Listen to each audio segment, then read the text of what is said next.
Hey guys, welcome to another episode from Stacy here, We Grow Again.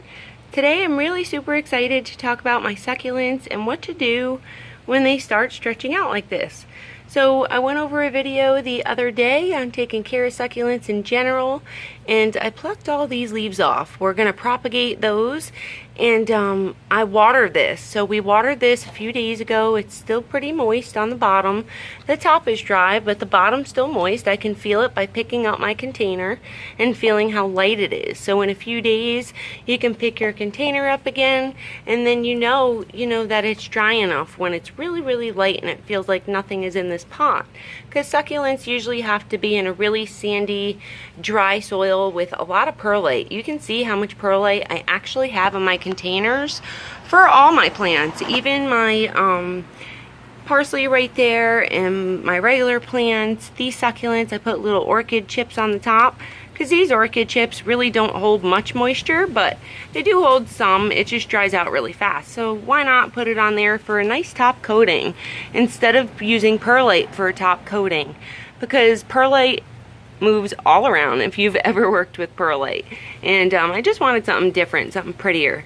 So this is my other pot. You can see the perlite in there, and basically I do that because Florida is just crazy and this just has tons, but that's okay. And we're gonna propagate some because this one's just getting really long, and this is how they really grow.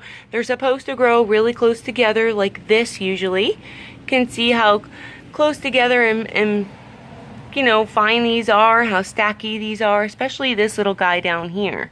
Look at him. He has like no spacing between the leaves. So we're going to propagate some of these, and then we're actually going to give some to Green Dream Project because he's in the desert, and I think these would be great for him because they're so invasive. They grow like crazy. And these are a different Kalanchoe, Kalancho. You will hear it, people say it both ways. They're both right. There's no wrong way to say it.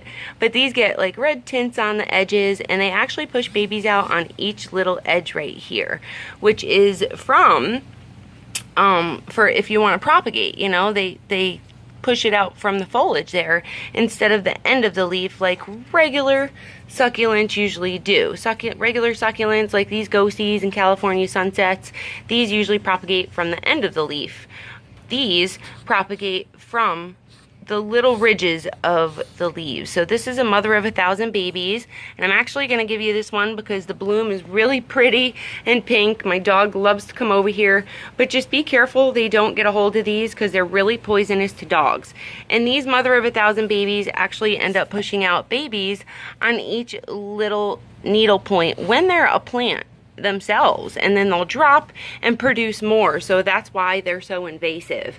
And I'm going to show you guys how to just cut and propagate these little guys, and no matter what Kalanchoe you might have.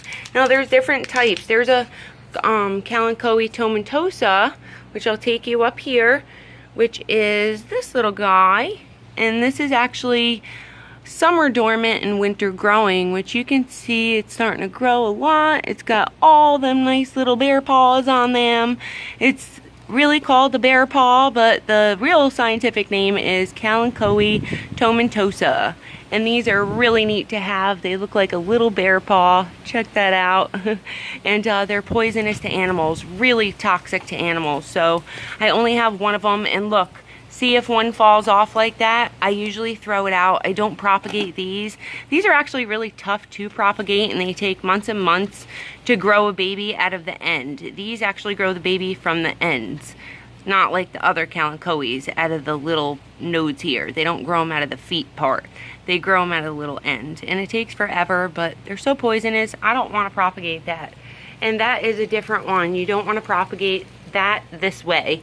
I don't know how to propagate that one, so I can't give you advice on it, but we're just gonna go ahead and cut this. Now I got my good garden shears, the thick ones, because we have a really thick stem on it. It's grown really big, and these get, if you don't know about these varieties, especially these Kalanchoes, mother of 1,000 babies, they get about 4 feet tall, okay, and then they grow a big pink bell flower stalk out of them. If you look them up, excuse that truck, I don't want to yell. If you look them up, they have a big pink bellflower stalk, and they're just awesome looking.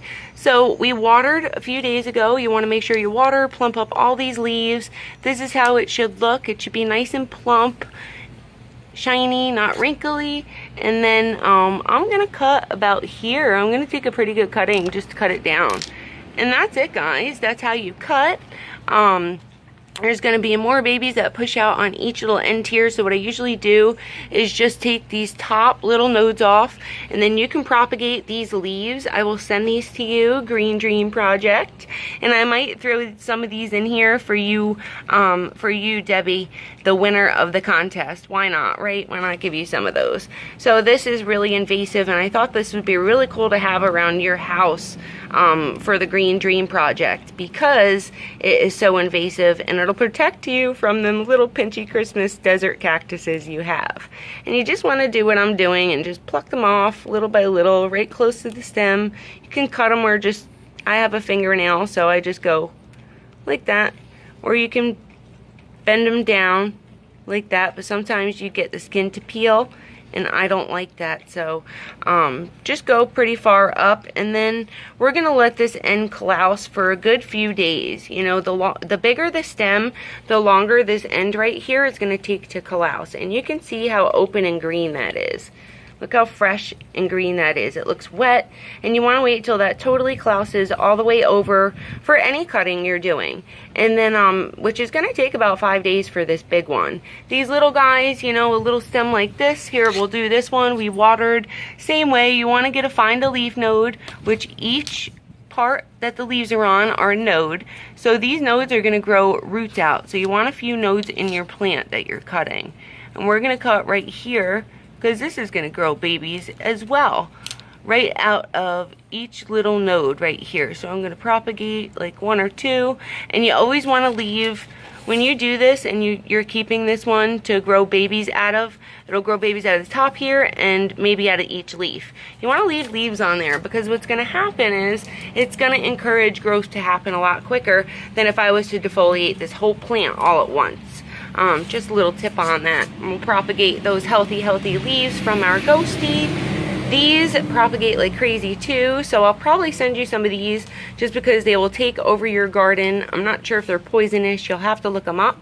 They are called Graptopetalum paragesi or ghostie. Just look up ghostie and you'll know the name. I'm not sure. They're Graptopetalum though. And so I like to make this even. I always make an art out of when I'm planting or anything, defoliating.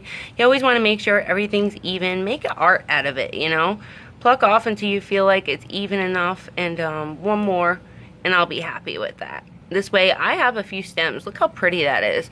Now we're gonna have a nice, pretty plant. That's a ghostie, and all the new growth will have powder on it, and then each little node here that we pulled the leaves off of, so this one, that one, those will grow roots, whatever's sticking in the soil when it's ready to plant, or they'll grow little babies out of it, which is really cool for these ghosties. So this one's gonna take probably about 3, 4, or 5 days to callus over. This big one is probably gonna take a lot longer. So this big one's probably gonna take close to a week to 10 days, maybe 2 weeks to callus over. And as long as you water beforehand, and these are filled with water and healthy, these will survive without roots or without water or planting for a good couple of weeks. I have a rule of thumb. After I take a cutting like this, no matter what plant it's from, I wait 2 weeks to water, because then I know it's definitely going to have roots by then. You can either leave it on the counter, wait for some air roots to start, and then plant it. Wait another week, and then you can water once it has soil roots start to grow. Because when you put these in water, which I don't recommend rooting these in water. You want them to callus all the way, like I said. The bigger the stem, the longer it takes, and then you can go ahead, plant it in dry soil. Wait another week to water. Don't water for about a week after planting these. And then, you know, in about a week, when you give this plant a little tug out of the soil, like we did to this black knight here, we did the same thing to this black knight, cut it exactly the same way, and then we gave it a little tug up, and there was some give on it. So if you feel some tough give on that, and you feel like it's sticking in there, you know it's rooted, and you can go ahead and give it a little water.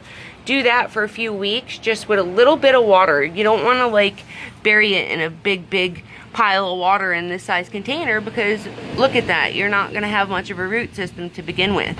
So you want to wait to really, once you start watering, just give it a little bit, water it halfway, and you know you're good to go. And then don't water again in between waterings. Leave it for about a good 4 or 5 days without water. Let it stay dry without water, completely dry, and then you can go ahead and give it another water again. Repeat that same process till you feel like you have a good established root system on there after like 3 weeks, 4 weeks. And then you know you can soak your pot all the way through till it runs out of the bottom, and then use my soak and dry method. Please check out my other videos if you guys need help on your succulents, how to fix them, how to grow them, what to do in the cold, and just a bunch of different care on them. We're going to go and propagate some things here. We propagated this little hanging plant, and I think I'm going to propagate some jades up too today. So I hope you guys enjoyed this video. Please share with a friend or, you know, your family on the social media pages to get the word out about my YouTube channel. I'd love to help you and everyone else around the world. I love meeting all different kinds of people. I'm so happy you guys are here with me. Thank you so much for watching, and happy planting. Bye-bye.